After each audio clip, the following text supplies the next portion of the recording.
All right, so to end this unit off, we're going to take a look at the Creek and the Cherokee, specifically the Trail of Tears. So to organize it this time is a little different. So as we look at different events and people, you're either going to write the action of that person or describe the event, what impact they had on the Indian group, and some kind of image to help you remember it. So today I am learning how to analyze how key people and events led to the removal of the Cherokees from Georgia, known as the Trail of Tears, so that I can explain the significant factors that affected westward expansion in Georgia between 1789 and 1840. I'll know I have it when I can analyze how key people and events led to the removal of the Cherokees from Georgia, known as the Trail of Tears. So, first, let's take a look at the Creeks.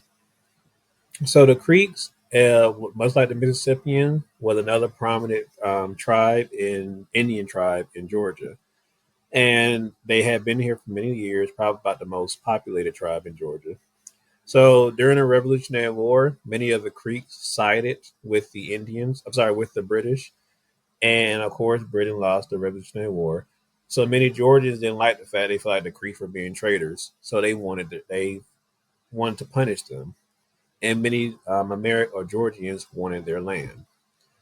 So one of the ways they kind of got the land, or kind of helped push them out, was there was something called a Red Stick War, and there was a lot of internal conflict in the Creek tribe.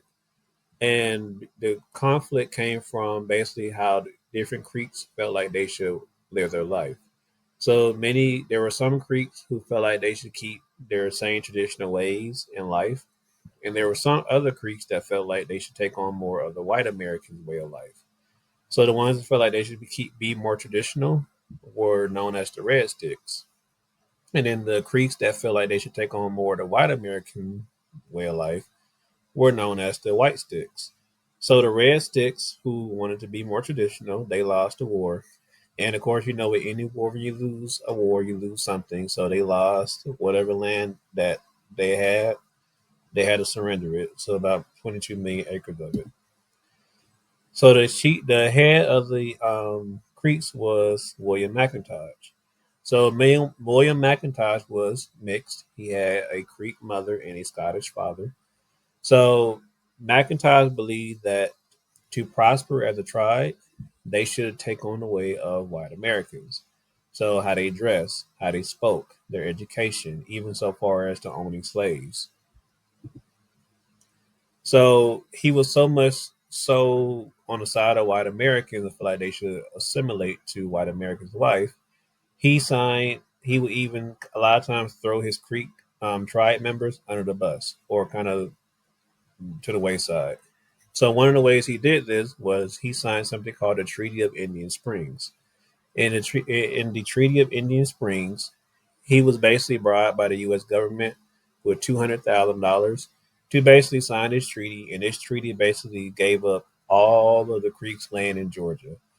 So, as you can imagine, and mind you, McIntosh never consulted his Creek tribe members before he signed this treaty.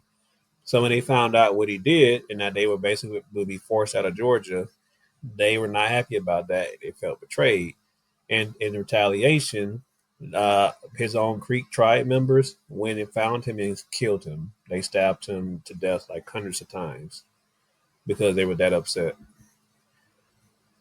So here's a map of the Creek land cession, based on all the Creek land that they gave up. All right, so I'm gonna stop here. This is part one, and then part two we'll take a look at the Cherokees.